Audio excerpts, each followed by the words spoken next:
avec C'est notre moment. Dites oui aux actualités dans votre journal TV. Fetim-pirenena malagasy miaraka amin'ny Batimax. Ny 12 hatramin'ny 13 jiotra fiainam-bidy goavana hatramin'ny 10 isanjato. Batimax, ny kalitao amin'ny vidiny mirary. Manolotra anao ny vaovao. Boisson vaovao mampatanjaka. Broxa ihany. Manolotra anao ny vaovao.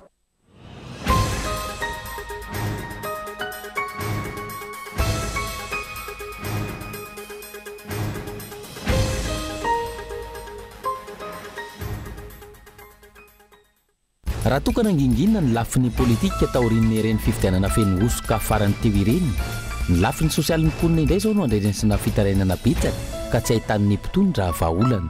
Fiatsarambela tsy sy fampandriana drisan'ny mponina trano no aseho anakonana ny tsy fahombiazana. Ny roa tamin'ireo mpikambana enina teo aloha no voatazana mandrafitra ny delegationina malagasy hiatrika ny dinika faharoa amin'ny fitakinan'ny nosy malagasy atao an'ny lafrantsa ny alatsinainy 30 jona ho avy izao raha ny fanambarana ny navoakan'ny ministeran'ny raharaham-bahiny androany. Voalaza fa fitohizan'ny fanakalozan-kevitra eo amin'ny Madagasikara sy ny Repoblika Frantsay no tanjona ao anatin'ity fivoriana ity ho fikatsahana vahaolana iarahan'ny roa tonta mandinika. Tsy misy voaja ny fipetrana petaka ny fanjakana amin'ny fampandehanana ny fitaterana teleferika fa miembotra lava tsy misy fiafarany. Variana amin'ny ahitrahitra tsy hitondra fampandrosoana ho an'ny firenena ny mpitondra fa lasa atao tsinotsinona ny olom-bahoaka hoy ny mpamakafaka ny raharaha-pirenena.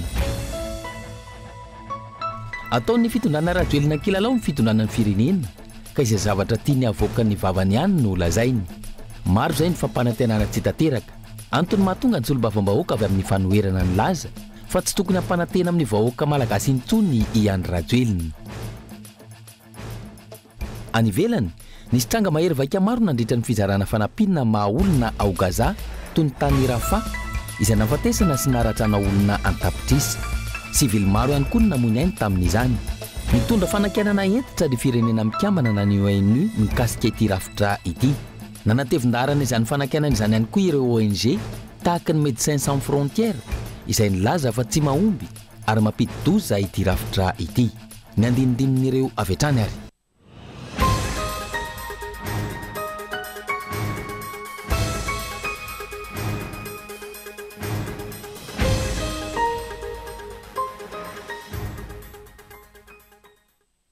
Sabotsy fahavalamboroapolo ny volana jona taona 2020 sy 2020 ny fotoana ny fahampalalam-baovao eto amin'ny Cool TV asainay ampanajanianao anaraka ny fahampalalam-baovao hatramin'ny afarany andehanim-boantsika izany ny matoa andahatsoratra raha tokana angingina ny lafin'ny politika taoriany reny fifidianana feno osoka farany teo reny.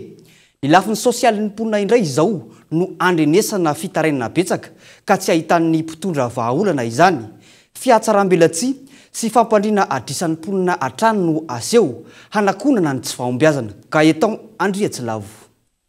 Mampametra manontaniana ny maro ny fomba fihetsika sy ny fomba fiasan'ny mpitondra fanjakana ankehitriny manoloana ireo olana ara-tsosialina lovan'ny mponina miatra manaina manerana ny nosy. Ankoatra ireo mpiray tanindrazana malagasy ray, malagasy reny, mizaka ny zoam-pirenena malagasy miisa 17 namony ainy tao anatin'izay roa herinandro izay teto Madagasikara. Isany mitazona ny sainy be sy ny maro ihany koa ankehitriny ny tranga mahazo ny vahoaka ny Kongo manoloana ilay tazo mahery vaika mamono avy hatrany. Hatreto aloha tsy nisy fanazavana ofisialy avy amin'ny tompona andraikitry ny fahasalamam-bahoaka manazava mikasika azy io. Inona marina no misy any an-toerana tazo tahaka ny ahoana manoloana ireny antotanisa maro voalaza fa namony ainy ana-toerany reny. Maninona no mangina ny mpitondra fanjakana ary efa 4 volana teoriana vao andefa delegacionna hidina ny fotony. Tsy maintsy ny andry ilay fety be nandaniana volam-bahoaka teto Antananarivo ve vao hidina ifotony tahaka izao. Sa nino ilay voalazan'ny governoran'ny faritra nilaza fa photoshop ireny sarin'olona namony ainy ireny. Tsy anisan'ireo vahoaka malagasy ve ny mponina ao Kongo ka anaovana tahaka izany. Io no mahatonga ny ankamaroan'ny mponina ilaza fa tsy Antananarivo irery akory no i Madagasikara. Raha iresaka i Kongo ihany nanahoana ny toy n'ilay raharaha nafatesan'olona maro notifirin'ny mpitandro filaminana ny taona 2020 ireny. Nanahoana ny toy n'ireny fivarotana zanaka no ny fahantrana tao an-toerana ireny. Nanahoana ireny vary nozaraina tamina madikoa ireny. Tao ekongo avokoa zany no nitranga. Sa ve lavitra andrina araka ny fomba fiteny ny mponina any ka izay alehany any no izorany. Ain'olombelona no resaka eto. Vahoaka malagasy mizaka ny zopirenena malagasy fa tsy tahaka ny hafa mizaka zopirenena frantsay. Mendrika atao mbany zavatra ve izany ain'olona izany? Ireo zon'olombelona tsy voahaja aza efa tsy fidiny. Ny manaitra ny maro eo anatrehan'izany dia tsotra. Tsy misy fandraisana andraikitra. Fa ny mamono afo araka ny fomba fiteny no hiazaka zany mpitona fanjakana sy ireo mpiara-miasa aminy. Voasambany teto amintsika ihany koa. Tsy nisy voasambotra ka noelohana fa hoe nilaza vaovao tsy marina mikasika io tazomahery vaika any Kongo io. Ny zava-misy hatrizay mantsy dia lazaina fa fanakorontanana, milaza vaovao tsy marina, anonga-panjakana, aka-fahefana izay rehetra milaza ny tsy mety ataon'ny mpitondra sy ireo olana ara-tsosialin'ny mponina eto amintsika. Any ka dia ny olona mitaky ny zony amin'ny fahatapahan-jiro aza, mitaky ny zony amin'ny fifidianana nataony, lazaina fa mikasa anonga-panjakana. Amin'izao fotoana, rehefa somary nangingina ny lafin'ny politika, navela hanao izay mety aminy ny mpitondra sy ireo mpomba azy, izay notohanan'ireo voalaza fa solombavam-bahoaka mpitady ranondranony, dia ny lafiny ara-tsosialy indray no tena andrenesana fitarainana. Feny, tsy misy vahaolana na iray aza atolotry ny mpitondra izay tariny Andry Rajoelina na politika na toe-karena, indrindra fa ny lafiny ara-tsosialy. Tsy famahana olana velively ary tsy hanala ny fahasairanany mponina ireo karazana tosika sy ireo karazana fameny no zaraina. Amin'ity tazomoka any Kongo ity indray zao, tsy maintsy ho avy eo indray zao ny tosika lay misy odomoka. Mahakasika ny fitakinana ny nosy malagasy amin'izao fotoana izao kosa, ny roa amin'ireo mpikambana enina teo aloha no voatazona mandrafitra ny delegasiona malagasy hiatrika ny dinika faharoa amin'ny fitakinana ny nosy malagasy atao any Frantsa ny alatsinainy fa 30 ny volana Jona ho avy izao, raha ny fanambarana navoaka ny ministera ny raharaham-bahiny androany. Voalaza fa ny fitohizan'ny fifanankalozan-kevitra eo amin'ny Madagasikara sy ny Repoblika Frantsay ity no atanjona amin'ity fivoriana ity ho fikatsahana vahaolana iarahan'ny rontota mandinika. Rina fitiavana no mitondra ny Antsipriany mahakasika izay. Aty amin'ny fotoana farany, roa andro tsy hatongava ny dinika faharoa vao tapa-kevitra ny fitondram-panjakana namoaka ny lisitry ireo mpikambana mandrafitra ny delegasiona malagasy. Raha toa ka efa ela no ny andrasany vahoaka izany, misy valo izy ireo raha toa ka enina ny isany tamin'ny delegasiona teo aloha, ahitana ny ministry ny raharaham-bahiny Rasatara Farahavavitafika mitarika izany, ny ministry ny Jony sy ny toe-karena manga Matany tsy manao raty Paubert, Rakotana Razafy Lalatina Henriette, lolona amin'ny andehan'ny miran'olona, Dr Tendrazana Arvelo Jacoba Oliva Masoivo ny Madagasikara eo anivon'ny fikambanan'ny firenena mikambana ny Genève, Andriama Oldina, sekretera jeneral ny fiadidina ny Repoblika Lefitra, Rabe Mananjara Arfera Eliza, talie jeneral ny fiarah-miasa iraisam-pirenena eo anivon'ny ministera ny raharaham-bahiny, Ranarjaona Erlistine, talie jeneral ny fikarohana siantifika eo anivon'ny ministera ny fampianarana ambony sy ny fikarohana siantifika, ny vice-amiral Narana FCN Antoine de Padoue, mpanolotsaina eo anivon'ny ministera ny tontolo iainana sy ny fampandrosoana Lovenjafy. Ny roa tamin'ireo delegasiona teo aloha no voatazona anatrika ity dinika faharoa amin'ny 30 Jona ny Frantsay ity, dia ny Dr Tendrazana Arvelo Jacoba Oliva Masoivo ny Madagasikara eo anivon'ny fikambanan'ny firenena mikambana ny Genève, izay tsy mbola nitazona io andraikitra io ny tenany tamin'izany, sy ny vice-amiral Rana FCN Antoine de Padoue, mpanolotsaina eo anivon'ny ministera ny tontolo iainana sy ny fampandrosoana Lovenjafy, fa sekretera jeneral ny ministera ny fiarovam-pirenena izy tamin'izany. Ny enina ambiny no mpikambana vaovao.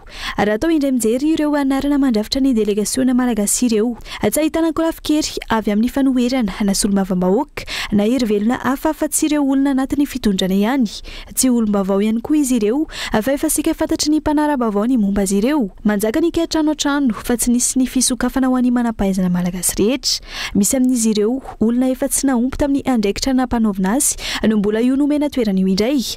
Malona ity fitakinany nosy malagasy ity, nanao ansoavy ny fikambanan'ny firaisamonim-pirenena androany fa ny Madagasikara ireo nosy malagasy, ka ny famerenana ny Madagasikara nosy malagasy ihany no takina sy mila hijoroan'ny fanjakana malagasy.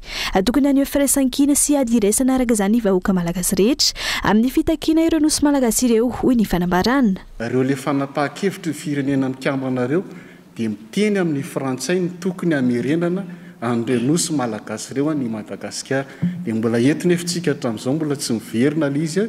Izay moa izany manao kisarisary teny foana rehefa miresaka an'ity nosy malagasy ity eritrerety manana tokatrantsika manana trantsika ny ambanivohatra fa tsy mipetrahana le sy hoankafa miditra atao amin'le trano dia ianao nefa ny any voasoratra ara-panjakana ara-dalàna fa tompon'le trano dia ny ataontsika ve hifampiraramy le olona mibody an'le toerantsika sa tokony arak'izay nambara zay tokony hifanarahana aloha zany any tena takintsika manaiky ny rehetra fa Madagasikara le nosy malagasy atombontsoa iraisana sy fiarovana ny fiandrianam-pirenena ny fitakiana malagasy ka tsy tokony hijerena loko politika na firehen-kevitra tsy mitovy atsakena ny fiaraha-mitantana ka tsy tokony hilefitranaiky izany ny fanjakana resaka cogestion mantsotran'izay ny resadresahany to tsy misy resaka cogestion zany aloha raha tsy mipetraka mazava tsara ara-dalàna fa amin'ny malagasy ny nosy malagasy avy eo sika vao miresaka mety hoe akaikitsika koa ny frantsay amin'ny resaka hoe fitantanana sy ny sisa satria tsika koa hoe raha malala fa marina koa zany tsy mety tsy manana enti-manantsika fa atsika aloha le nosy zay vao miresaka mety tsika fanaraka sy mety tsika firenen-kafa avy eo satria fa mila mifampirarahantsika mila mifanaja zany amin'izay zavatra zay fa io hoe le esprit colonialiste iny mahagaga amin'ity raha ty le hoe ninona régime any France dia izy manohana an'izay foana niza fa filoham-pirenena tonga eo ny anazy dia izay foana ny anazy fa tsika koa malagasy dia niza filoham-pirenena eto sy olona mitondra eto dia tokony manohana fa amin'ny malagasy ny nosy malagasy Osay joriaro ny fiandrianam-pirenena amin'ny famerenana ireo nosy malagasy ireo ve ireo délégation ho an'ny Frantsa ireo atsahivina trany isan'ireo nandrafitra ny délégation teo aloha ny professeur Raymond Ranjeva izay tena niady mafy tamin'io fitakiana ireo nosy malagasy io izy no efa nanakina ny fitondrana ratsiraka ny fitariana ny fitakina tamin'izany fotoana ka nahazona ireny vokatra teo anivon'ny firenena mikambana na ny ONU ireny izany hoe efa nahitana vokatra ny dingana nataony niaraka taminy ankehitriny izy amin'ireo délégation voatondra ireo no efa manana izany diplomasia matanjaka izany asavy efa mazava fa hiady ho an'ny fiaraha-mitantana ireo nosy malagasy ireo aiza ho aiza ny tena fiandrianam-pirenena amin'izany ary tena vona hiady ho an'izany ve ireto délégation natolotry ny fanjakana malagasy ireto mitodika ny Frantsa araka izany ny masony mpanara-baovao ary andrasana ny vokatry ny diniky ny rotonta afaka roa andro sisa dia gadona izay fotoana ifampiresahan'ny firenena rotonta izay ny vokatra no andrasan'ny vahoaka malagasy famakasika ny toy ny resaka fahampozinana ara-tsakafo izay mitranga ny CCS teto amin'ny firenena kosa olona efa mianaka tao amin'ny fokotany antetezana voalohany no tsy maintsy nentina vonjimaika teny amin'ny hôpitaly Malial vokatry ny sakafo no karakarana tao an-trano no voalaza fa antony izany ireo efa mianaka ireo izay efa nody tany antokantranony raha ny fanadihadiana natao teny antoerana ny atoandro teo Gaetan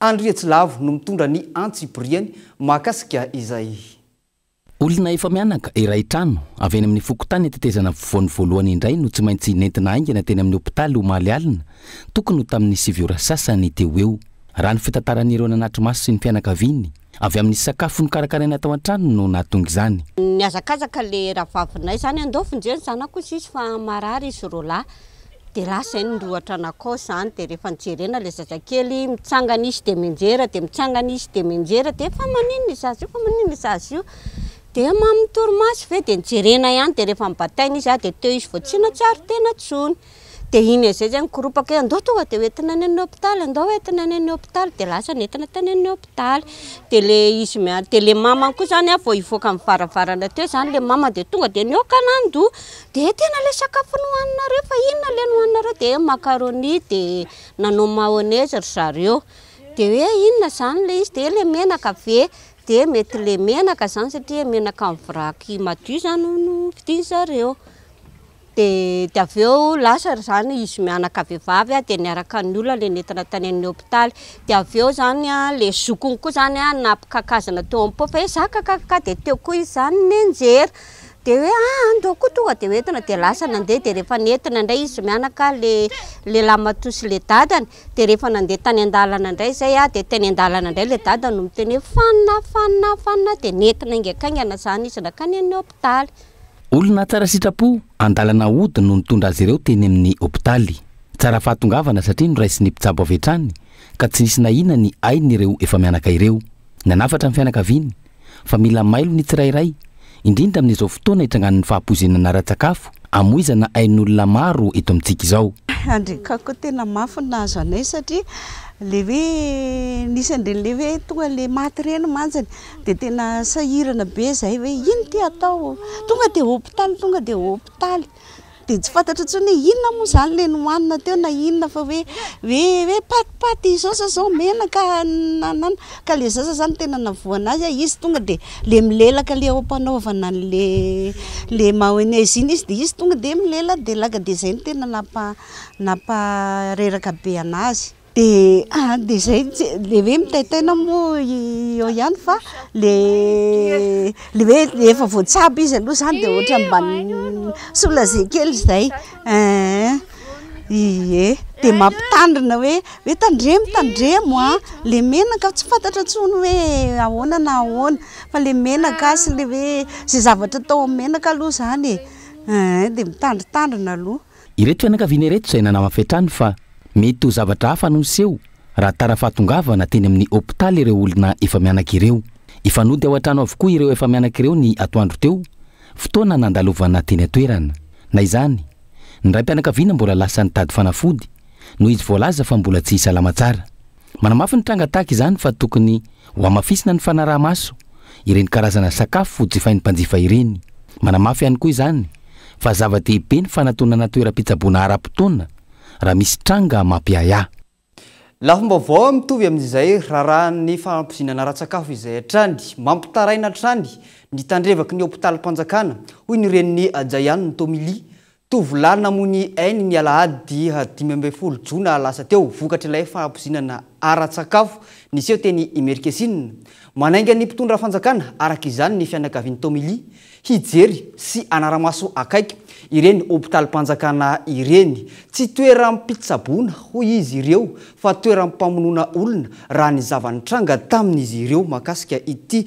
rara ity tsiaro Rasoa Arvelo ny mitondra ny Antsipriany makasika izay nanamafy androany fianakavian'ny Jiany Tomili ilay tovolahy 20 taona namony ainy vokatry ny fanapoezinana ara-tsakafo teny Imerikesinina fa nanampy ny famonoana ny zanany ny atsirambina sy ny tandrevaky ny hôpitaly mpanjakana nitondrana azy raha tsy ahivina oravitsy taoriana tongavany tao amin'ny hôpitaly Bevelantanana ny alahady 12 jona lasa teo i Jiany Tomili no namony ainy mbola nisy io tovolahy io tonga tao amin'ny hôpitaly na efa reraka azahoiny reniny saingy tsy nokarakarainy mpitsabo atrany izy moa efa niraikitra ny lelany zay tonga tao dia efa maninona ao manao an'izany fiteninao dia miraikitra be ozy ny lelako efa hafahafa be zany le fiteniny dia efa ahoana fa zany tsisy oxygène izy mantsy le vadiny dia zareo ozy tsy mety mihitsy fa hoe raha tsy hita pirofo zany hoe tena ninana pozina marina very zareo misy olona tena marary ve aiza da ohatrany hoe mitady pirofo be da be zany atao Bevelantanana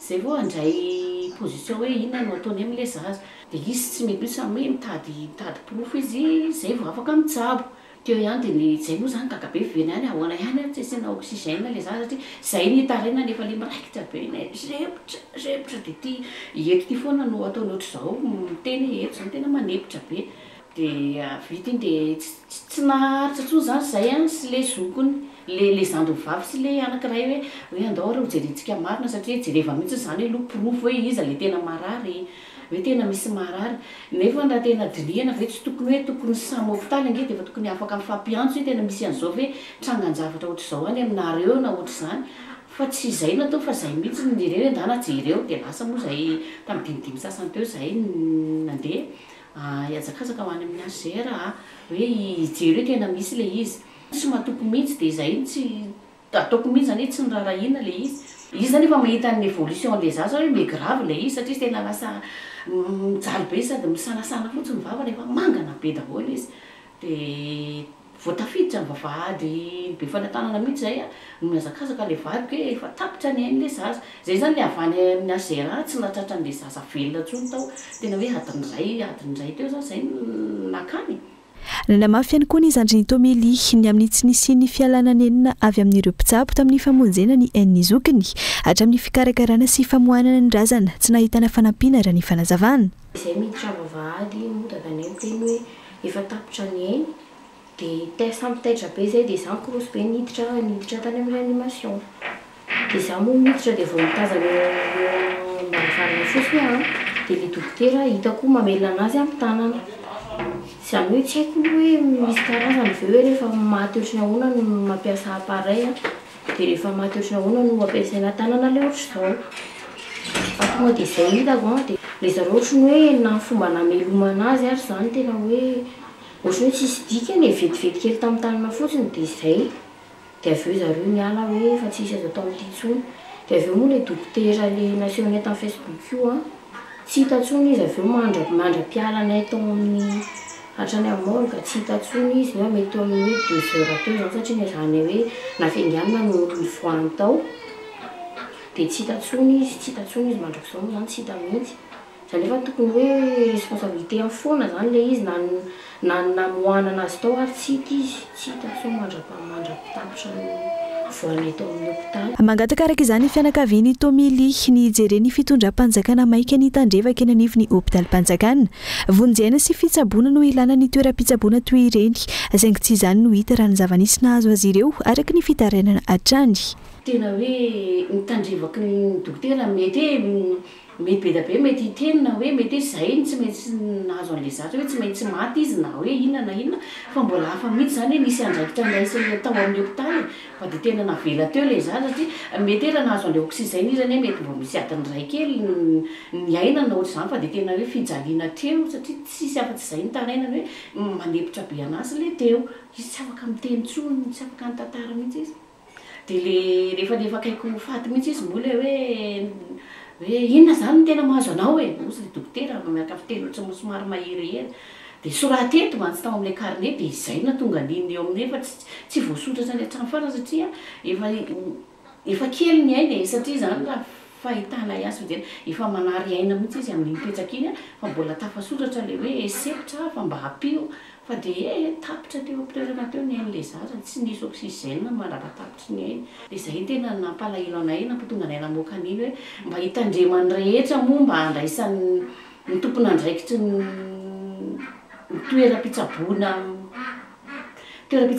ny fanjakany hoe mety hoe olona sahirana daholo ve no tonga amin'ireny toerandreny a dia mety izay hoe tsy hanaovana tsintsinina n'ilay majinika sa hoe dia tena hoe efa mahazatra ve le mahita olona maty sy marary a dia tsy raharahiana mihitsy nefa raha mba nisy famonjena kely mety mbo nitombo kely na norany jalony ary mety mbola hoe tratrana tao izy niverenako ve atonga anay namoaka ny publication mba ahafahany rehetrarehetra mitandrina satria aminay tena hoe famonoana le izy fa tsy famelomana satria tsisy ninina azo le natao taminazy na fanafody ary efa reny avoakany atao amin'ny Facebook reny ihany fanafody na ampifidianana anay dia talohan'izy efa faty ary a tsisy ninina fa iny gardafena sérum gardafena fotsiny teo aminy. Tsy vao izao no nahazona fitarainana ny tandrevaka amin'ny fitsaboana ireo marary eny anivon'ny hôpitaly Mpanjakana. Maro tamin'ireo nanana havana namony ainy sy mbola manaraka fitsaboana no manamafy izany atsirambona izany izay mampitarasoka sy mampiombo ny aretina raha ny fanazavana. Tsy manana vahaolana roso ny Fanjakana manoloana izao krizy ara-pahasalamana goavana miparitaka manerana nosy izao ka izao anaova ny fianakaviany Tomily Antsoavy fanerana izao. Raha tsy aivina misy 7 ireo namony ainy hatreto noho ny fahampoizinana sy fanapoizinana sakafo manerana Madagasikara 20 teto Antananarivo renivohitra 3 tany Mahajanga 13 tany Ambositra ary 2 tany Toliara. Intranga teny Amerika Sinonim moa dia fanambarany avy ao anivon'ny ministera fa fanapoizinana ny ninana natao fa raha ny mahakasika ny fahampoizinana ara-tsakafo izay matetika tranga tatoato kosa manoloana ny fisian'ny tranga fanapoizinana ara-tsakafo izay miely teto amintsika nanao fidinana ifotony ny mahakasika ny fanaraha-masony entan'ireo mpivarotra ny avy ao anivon'ny fitaleava-paritra ny fampiroboroboana ny indostria sy ny varotra tao Menabe ary ireo mpitandro ny filaminana tao an-toerana entana karazany maro efa lany daty no tratra tamin'ireo mpivarotra tamin'ireo mpamongady rehefa natao ny fitsiriana ireo entana ireo izay nodorana avy hatrany andeha hoarahantsika ny Antsibriany mahakasika izay. Manoloana ny fisian'ny tsanga fahampoizinana ara-tsakafo izay miely manerana ny nosy izao nanao fisavahana ireo mpamongady teny an-tsena ny fitalevam-paritra ny fampiroboroboana ny indostria sy ny varotra Menabe ary ireo mpitanjo ny filaminana teto an-toerana izay nahitana entana karazany maro efa lany daty no tsatsa tamin'ireo mpivarotra rehefa natao ny fitsiriana.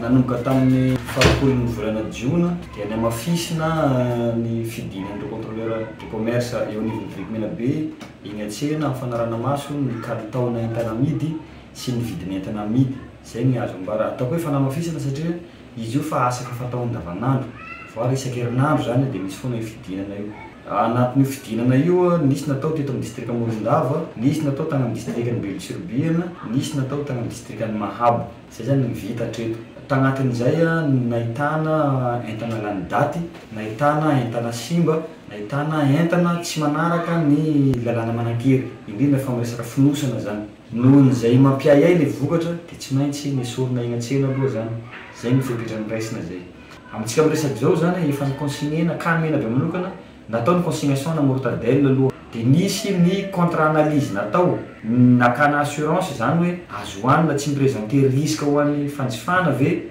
ny fisiany mortadelle tetomena be satria haitsika fa isanna victime mpanjifa zay raha zay tany faritra hafana nogiazina avy hatsany ireo entana tsy mifanaraka amin'ny fiainatra ara-pahasalamana ofisoroana nitsanga teraka izany ary nipotena sy dorana voapirofo zava fa misy ny entana lany daty amidy eny an-tsena fa ny fanaraha-maso no mila ampitombona mba ahafahana mahatratra ireo izay mbola miafinafina any ambadimadikany fa avelantsika eny fa ivadika lafim-baovao mahakasika ny fitanterana eto Antananarivo isika tsy misy voaja ny fiam-potoana napetraky ny fanjakana amin'ny fampandehanana ny fitanterana teleferika fa miemotra lava tsy misy farany varina amin'ny aitraitra tsy hitondra fampandrosoana ho an'ny firenena mpitondra fa lasa atao tsinotsinona ny olam-bahoaka amin'izao fotoana izao hoy ny mpamakafaka raharaham-pirenena manoloana izay ndeha horantsika ny antsipriany etiny rina fitiavana amin'izany hoengy tanàna tsy ampiasaina treto ity fitaterana teleferika izay trosa-babe ny malagasy mandritra ny 4 taona hamerenana ny volana nanganana azy ity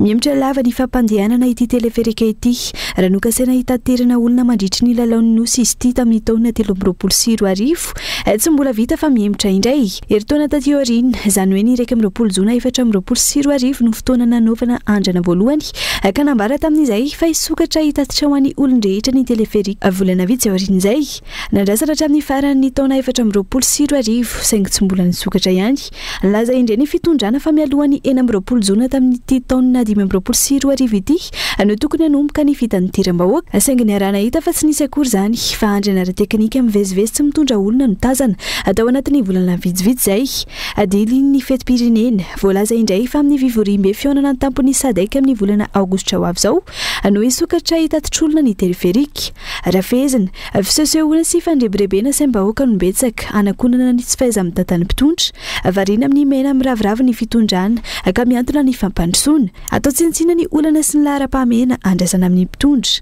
ny lakiarivo miandro ny fahatongavan'ny sadaiky ny teleferika ho an'ny sadaiky dia tsisy ho an'ny vahoaka mihitsy zany ny zavatra atao ve anao autoroute tsika 200 km ny lalana atao 20 km no atao ho an'ny sadaiky dia anao trano tsika efa 4 taona zay ny trano tsy hidirana miantona foana iny ny zavatra rehetra dia ataoko hoe ny sary ny fampandrosoana eto amintsika zany fampandrosoana miantona fampandrosoana mitsingevana azoko lazaina tsotra zany dia hoe tsy manana n'ilay rafitra modèle na fampandrosoantsika atongavana any amin'ilay fampandrosoana maharitra eo amin'ny firenena mihitsy asaika trosaina sy afarana avy any ivelany avokoa ny pitsopitsony hoentina manatanteraka ireo tetika sarendrarendra hoentiny mpitondra irerehana sy ampifalifaliana ny vahoaka tsy misy mangarahara nefa ny vola lanina amin'izany kanefa volam-bahoaka toy ny vola nividianana ireo bus elektrika ny fiaramanidiny ny tafika ny lalambe migodana izay mbola manjavozavo hatreto tsy ho tafarina ny firenena fa vomaika hialalina trany fantrana raha mitoy izao tsy fahaiza amin'ny tantany andrazoena izao lasa fanandevozana ao antsika eto Madagasikara ny trosa satria ny trosa tsy maintsy aloha dia tsika zany mitrosa tsy manasoa ny fiainantsika fa mibaby trosa ny taranaka amin'ny fandimby dia eo ngamba ny lana fahatongavan-tsainy vahoaka le hoe tsy ny mena miravoravo ny atao hoe fampandrosoana fa ny fatakaratsika hoe inona ny miandra ny firenentsika raha pitso ho an'ny zavatra maharitra mba ifandovana io satria mahakasika ny politika anie zany mahakasika ny toekareny zany mahakasika ny fampianarana sy ny fanabeazana zany ny kolotsaina samihafa eo any amin'ny fiarahamonina dia tsika nefa tsy taitra amin'ny zavatra miseho Tsaiviny mitetina 2,50 tapitrisa euro na 3,7 miliara ariary nitrosa tamin'ny fananganana ny teleferika aka 700 tapitrisa sy 2,20 miliara ariary isan-taona no tsy maintsy alohan'ny fanjakana nanomboka tamin'ny taona 4,4 hatramin'ny 4,4 amin'ny fanefana itrosany teleferika io. Hatreto mitsoka ny tetikasa kanefa tokony nahavitanana anamboatra fotodrafitra samaro ho an'ny fanabeazana na ny famokarana herinaratra. Izany no midika fa tsy manana fomba fijery ny fampandrosoana ilain'ny vahoaka sy ny firenena ny mpitondra. Ny lafim-baovao ihany koa no etsika miampita ato anatin'ny dokam-barotra entina misento vetivety epitana ao anatin'ny tapany faharoa ny fampahalalam-baovao ny Cool TV amin'ity hariva ity. Manasanao tsy saraka ao anatin'ny fampahalalam-baovao.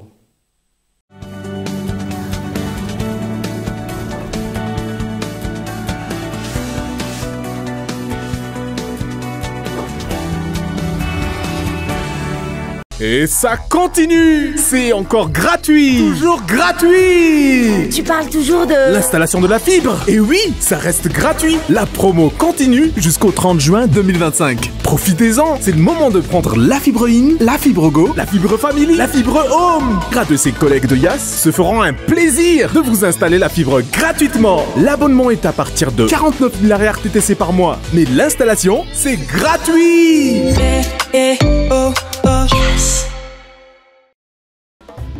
Fetim-pirenena malagasy miaraka amin'ny Batimax. Ny 12 hatramin'ny 13 jona fihenam-bidy goavana hatramin'ny 10 isan-jato. Araroty ireo tolotra manokana amin'ny vidiny tsy mampino. Raha mividy entana mihoatra ny roa tapitrisa ariary ianao dia ahazo fanomezana. Raikitra ny fety aza tara. Batimax, ny kalitao amin'ny vidiny mirary. Ino ma lesy an-tagnany lahy? Ty, brox lesy. Ino? Brox lesy. Ino koa ma lesy zany? Boisson vaovao mampatanjaka. Misy energy drink de misy cola. Mety amindry sady mety amilay. Ino agnarany? Brox. Mahazonda. Mahazonda. Zay mila boisson. Mahazonda. Mahazonda. Zay mila boisson. Mahazonda. Zay mila boisson. Mahazonda. Mahazonda. Ame parole. Brox yan.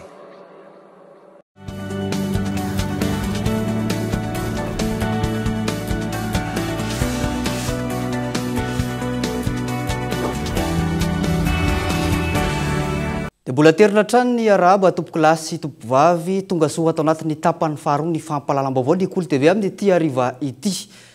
Manameloka ny fanenjehana ireo mpisolo vava ny mpikambana manameloka ny fanenjehana ireo mpisolo vava mpikambana tahaka ny Trangatao Mahajanga farany teo ny olafitry ny mpisolo vava eto Madagasikara. Mety iteraka fanenjehana sy fitsaram-bahoaka izany ho izy ireo ka tokony atsahatra indrindra ny fanononana anaran'olona andeha ratsika ny fitateram-baovao makasika izay etiny Gaetan Andria Tsilavo. Manoloana ny fanenjehana mpisolo vava ny anaty tambazotra terasera namoaka fampitanana antsoratra ny olafitry ny mpisolo vava eto Madagasikara. Manameloka ny fanenjehana izay manohitona ny asan'izy ireo isan'izany ny Trangatao Mahajanga farany teo izay mety iteraka fanaratsiana sy anosika olona iroso amin'ny fitsaram-bahoaka. Efa nisy ny fanaratsiana tany aloha saingy ny farany teo nisy ny fanononana anarana. Any aloha le izy nisy any tranga maromaro fanaratsiana fa mbola tsy nisy fanononana anarana. Fa le tany Mahajanga misy faran'izay zany mbola tsy misy herinandro akory zay nisy tena hoe fanononana ny anarana manontolo le mpisolo vava zay manatanteraka ny asany dia izany nefa mety hiteraka zany mety hiteraka loza mety hiatra an'ilay mpisolo vava izay voatonona no anarany dia izay ny tena nahatonga anay zany nanao an'ilay fanairana ho an'ny vahoaka fa ihany koa mba fanairana ihany koa an'ny mpisolo vava ny amin'ny hoe tanterahana fakansanavany foana ny asa fa tsika dia miasa ampalalahana ary sy izay mety ho fanaratsiana sy fampitahorana pory no tokony ampatahotra tsika mpisolo vava fa tsika manatanteraka asa masina eo miasa fiarovana. Manao ny asan'ny mpisolo vava rehefa miaro olona na orinasa iray. Angatahana ny tsirairay izay mahatsapa fa misy ny tsy fanarahan-dalàna nataona mpisolo vava iray anaraka ireo fepetra sy dingana voatondra ny lalàna. Isoroana ny voka-dratsy mety ateraka izany fanaratsiana izany hoy ny eo anivon'ny olafitra. araka ny tenina eo amin'ny olavitra ny solovava foana moa hoe ny dossier no miady fa tsy ny olombelona no miady dia izahay zany manatanteraka ny asanay rehefa alain'olona anankiray dia miaro ny tombotsoany eny amin'ny fitsarana na eny amin'ny sampondara-panjakana izay afaka hitondrana mpisolovava. Izany hoe tsy tokony ho azo ekena mihitsy izany ny fanaratsiana na fanenjehana mpisolovava no ny asa izay ataony indrindra moa rehefa avoaka ampabe maso ilay fanaratsiana miaraka amin'ny fanononana ny anaran'ilay mpisolovava dia zany zavatra rehetrarehetra zany mety hitasika fihetsika tsy voahevitra azamina olona amin'ny mpisolovava anankiray izay tononiny ny anarany sy aratsiana ampabe maso iny. Manamafy hatrany no lavitra fa aina hiteraka zavatra hafa raha nitranga tahaka ireny ao mahatsanga ireny no mitoy. Tsy aivina ny lalàna ny mametraka fa tsy maintsy misy mpisolovava ny voapanga iray amin'ny fiarovana azy na ny mission de service public fa indrindra ny mikasika ireo raharaha eny amin'ny ady eloka bevava. Tahaka izany ihany koa ny amin'ny ady eloka tsotra rehefa hita fa mety ho voasazy mihoatra ny 5 taona tranomaizina ilay voapanga. Lafombaovao makasika ny tontolon'ny lalàna izay hatrany mbola voahitsakitsaka sy voafetra ny zo sitrahan'ny vahiny mitsoponenana izay mangataka fialofana eto Madagasikara amin'izao fotoana izao. Tsy mbola mosy raha teo ny lalàna misahana manokana azy ireny eto amintsika na teo azy ny fankatoavana sy ny fanasiavana nataony Madagasikara makasika ny convention 1951. Andeha rahantsika ny Tsipriana makasika izay etiny Daniela Minoarso. Tsy mbola misitraka ny zony araka ny tokony ho izy hatreto ny ankamaroany ireo teratany vahiny avy ao Pakistan, Côte d'Ivoire, Afghanistan, Comores sy ny maro hafa izay nitsoponenana ka nangataka fialokalofana hipetraka eto Madagasikara amin'izao fotoana. Anton'izany tsy fisian'ny lalàna manokana misahana azy ireny. Ny tsy mbola nekeny Madagasikara, indrindra ireo sampandrara samihafa ny certificat de réfugié na ny taratasy fahazon-dalana ialokaloka izay ananan'izy ireo raha ny fanazavana. Ho an'ity ream-pianakaviana iray avy aty Burundi izay nandositra ny fireneny noho ny ady ity izao, mananosarotra ho azy ny fikarakarana ireo atota taratasy maro samihafa izay ilainy zanany amin'ny fiatriana ny fanadina-panjakana baccalauréat sy ny anohizan'ny fianarana amin'ny université noho izay tsy fanekena ny certificat de réfugié n'izy ireo izay raha ny fitarainana. Je suis là avec ma famille. Miaraka amin'ny fianakaviako ano eto. Tsy dia manana olana loatra izahay ankoatra ireo zanakay izay mandeha mianatra. Ny certificat de réfugié ho an'ireo mpianatra anala fanadinam-panjakana dia olana. Ny ray amin'ny zanakay izao anala baka amin'ny ity taona ity ka raha anohy ny fianarana zany izy any amin'ireo université hafa dia mety hanahoana zany. Izay indrindra ny tena olako satria raha ilay carte de réfugié-nay izao ohatra dia tena tsy mora velively ny aniken'ny toeram-pianarana ireo antota taratasy ny lay ankizy. Izay zany ny tena olanay amin'izao fotoana. Ny zo tokony hosotrahako ho manokana dia tokony hananjo hianatra ny ankizy. Amiko ny ankizy ny tena tokony ho vaindohan-draharaha satria tokony andeha hianatra tahaka ny ankizy rehetra. Pour moi, c'est les enfants qui est trop prioritaire puisque les enfants doivent aller à l'école. Bon, comme les enfants vont à l'école. Noho izay tsy fanekena ny certificat de réfugié izay ananan'izy ireo izay, voatery tsy maintsy miankina amin'ny Conseil de développement d'Andotam-penaka na ny CDA sy ny UNHCR na ny Haut Commissariat des Nations Unies pour les réfugiés ity ream-pianakaviana iray ity amin'izay rehetra tony. Ireo sampandraraha ireo raha teo no isan'ny miandraikitra azy ireo eto amintsika mandray an-tanana ny fangatan'izy ireo. Oui, pour que ça soit assez. Tsy misy zavatra afaka ataonay irery aloha hatreto ahafahan'ny rehetra manaiky io certificat de réfugié io. Noho izany amin'ny alalan'ny CDA sy ny HCR no ametrahanay ny zavatra rehetra sy ny fitadiavam-bahaolana mikasika izany. Izaho efa nilaza sy nitatitra io olana io tamin'ny solotenan'ny HCR na ny sampandrarahan'ny firenena mikambana izay miaro sy manome fanampiana ho an'ireo mpitsoponenana sy ny olona tsy manana zo-pirenena eto Madagasikara. Raha any amin'ny hôpitaly indray dia ny CDA no manampy anay satria raha misy marary na marary ny tenanay dia tsy maintsy mandalo amin'ny CDA aloha dia izy ireo no manaraka anay any amin'ny hôpitaly miaraka amin'ny taratasy sy ny fanafody. Avec un papier et le médicament. Mandidina ny 3.7 tapitrisa ny faran'ny taona 2024, ny isan'ny ankizy voatery ny ondrana sy ny findramonina amina firenenkafa maneran-tany no ny ady, ny herisetra sy ny maro hafa mitranga amin'ny firenena misy azy ireo. Amin'ireo 3.7 tapitrisa ireo, 7.5 tapitrisa no fantatra fa mialokaloka sy mangataka ny findramonina amina firenena hafa. raha manodidina ny 2 faingo valo tapitrisa kosa no mifindra-monina anatin'ny firenena misy azianitra ny tatriny teo anivony ny UNICEF. Manodidina ny arivo kosa izany raha ny eto Madagasikara manokana. Manome lanja sy manohana ny vehivavy sy ny teknôlôjia eo arivon'ny fiarahamonina malagasy ny orinasa Iasy Madagasikara. Isaraka izany nitetika asa ampela online hanomezana fiofanana ny vehivavy malagasy momba ny tontolon'ny numerika azona mampidibola. Tsy aro rasoara velo no mitatitra ny Antsiprieny mahakasika izay. Maro amin'ny vehivavy malagasy amin'izao fotoana no misafidy ny miasa teny mamorona ny asany manokana. Asakana ho azy ireo tsy ahafahany manatsara sy mampivoatra ny tetikasany ny tsy fahafehezana ny tontolon'ny numerika izay tsy azo ialana intsony ankehitriny. Izany indrindra no anaovan'ny orinasa Iasy Madagasikara ny tetikasa ampela online iarahany amin'ny mpiara-miombilantoka samihafa misehatra amin'ny numerika. Tetikasa mitodika manokana any amin'ny vehivavy malagasy indrindra ireo vehivavy malagasy izay misedra fahasahiranana zany hoe ataontsika amin'ny teny français hoe femme vulnérable. Misy ity toerana ity voatokana ho an'izay tetikasa antsoina hoe ampela online ity. Toerana manokana nametrahany asa ordinateur miisa 520 ho an'ny maison du numérique izany izay miara-miasa aminay amina tetikasa maro anatin'ny inclusion numérique. Zany hoe amin'ity tetikasa ity dia hoentinay ny vehivavy miisa 520 mianatra mandritra ny 2 volana isan'andro miaraka amin'ny système for good sy Action University ary mahafantatra ny atao hoe tontolo numerika sy hoe ohatrany ahoana ny afaka ampiasaina izay numerika izay ampisondrotra anazy amin'ny asa ataony.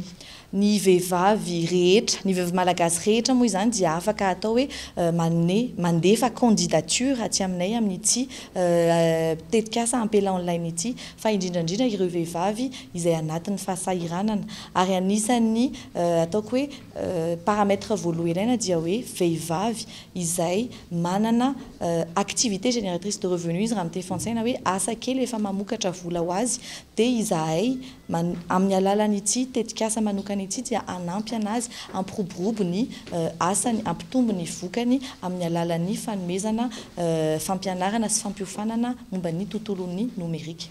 Vehivavy miisa 100 amin'ity taona ity no isitraka ny fampiofanana ao amin'ny maison du numérique. Ankoatra ny fampianarana manodidina ireo teknika amin'ny tontolo numerika, isy ihany koa ny fanabeazana mikasika ny fitantanana arabola sy ny fitantanana ny orinasa. Nanome solosaina miisa 520 fanampiana ao amin'ny fiofanana ny Iasy Madagasikara. Notokanana omaly ihany koa ny hevitra vaovao hanatanterana ny fampiofanana. Dia iny ihany koa ary tompoko lahy sy tompoko vavy noetsika manakatona ny fampahalalam-baovao tamin'ity ariva ity. Isaorana sy ankasitrahana ianao nanaraka izany hatramin'ny farany. Mametraka ny veloma manara-pitafary ho amin'ny manaraka indray. Veloma tompoko.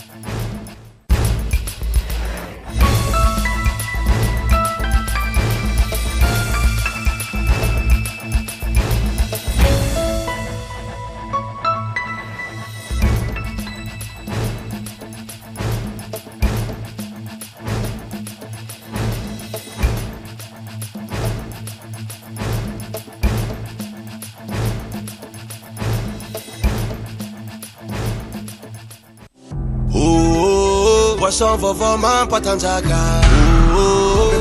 Prox vous a présenté Ni Vava. Fetim-pirenena malagasy miaraka amin'ny Batimax. Ny 12 hatramin'ny 13 jona fihenam-bidy goavana hatramin'ny 10 isanjato. Batimax, ny kalitao amin'ny vidiny mirary. Vous a présenté Ni Vava. Pour vos séjours à Majunga, rien ne vaut la douceur de la mer, le coucher du soleil et l'hôtel Coco Lodge. Une étape de rêve à Madagascar. Vous a présenté Ni Vava. Avec Yes, c'est notre moment. Dites oui aux actualités dans votre journal TV.